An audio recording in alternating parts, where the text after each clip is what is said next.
Pascal Boniface est notre invité. On voit les conséquences sanitaires notamment de cette pandémie. Vous, au-delà de ça, vous dites que cette pandémie a dévoilé au monde occidental son péché d'orgueil. Qu'entendez-vous par là?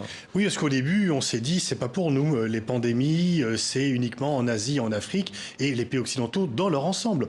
On pensait qu'ils étaient à l'abri. On a pris du temps. Lorsque la Chine a confiné des millions de personnes pour lutter contre la pandémie, on a dit oui, c'est une dictature, donc c'est normal qu'ils enferment des gens. On s'est pas dit, il y a peut-être quelque chose, il y a peut-être une crise sanitaire. Et donc, on a appris un peu les choses de haut, comme trop souvent le font les Occidentaux, en pensant que notre supériorité nous mettait à l'abri de cela. Le réveil a été brutal. On a vu quand même des fausses communes à New York. On a vu des hôpitaux débordés. Et Mais donc, du coup, est-ce que vous croyez vraiment à ce monde nouveau dont on entend parler, consommer plus local, relocalisation notamment? On parle beaucoup de Renault en France notamment. oui, alors on n'en prend pas tout à fait le chemin, puisque Renault va plutôt continuer à délocaliser et pas relocaliser sa production.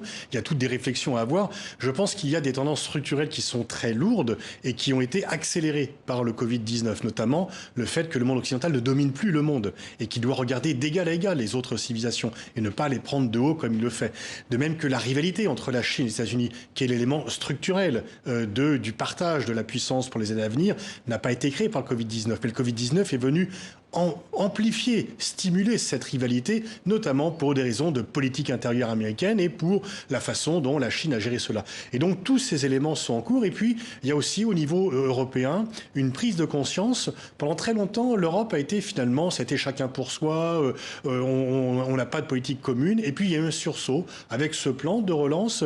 On peut dire que les tabous européens, pas de plus de 3% de déficit, pas d'emprunt collectif. Mais ça s'arrête à cela parce que c'était plutôt chacun pour soi quand même. Oui, mais justement, au début. Mais ensuite, quand même, il y a eu ce sursaut solidaire. Et ce qui est important, c'est que c'est l'Allemagne qui a bougé. L'Allemagne qui était côté de ce qu'on appelle les États frugaux, qui ne voulaient pas trop dépenser et pas être trop solidaires. On l'avait vu lors de la crise de l'euro et de la crise grecque en 2009-2010. Bien là, elle est passée du bon côté. Et donc, c'est peut-être un facteur d'espoir pour l'Europe et que l'Europe, au lieu d'être simplement un guichet auquel on s'adresse lorsque l'on veut une subvention, etc., soit enfin l'acteur global des relations internationales avec une vision plus multilatérale, bien sûr que les États-Unis, mais également que la Chine. Merci beaucoup Pascal Boniface. Géopolitique du Covid-19, c'est le 9 juillet en librairie et en ligne. Merci à vous. Merci à vous.